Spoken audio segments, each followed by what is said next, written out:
পর এক এক রূপে কেউ ক্যামেরার সামনে আসতে পারে, সেটা মানে সাকিব খানকে দেখলে বোঝা যায়। সাকিব খানকে এটাতে মনে হচ্ছে ওর 20 বছর বয়সটা আরও কমে গেছে।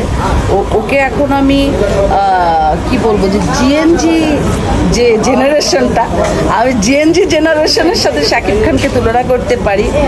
এক কথায় অ্যারেঞ্জমেন্ট, গেট আপ, সব কিছু মিলিয়ে অসাধারণ। আমাদের সুপারস্টার মেগাস্টারের যে এত রূপের পরিবর্তন, আমার মনে হয় বাংলাদেশের ইতিহাসে কোনো হিরোর বেলায় এরকম একের পর এক এক রূপে কেউ ক্যামেরার সামনে আসতে পারে, সেটা মানে সাকিব খানকে দেখলে বোঝা যায়।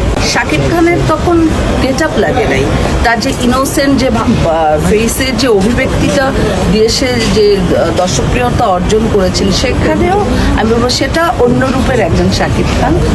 আর এখন হয়তো বা গেট আপ মেকআপে সে বিভিন্ন লুকসে আর এক রকম শাকিব খান। তো আমি বলবো দুই শাকিব খানই অনেক বেশি প্রিয় আমাদের কাছে।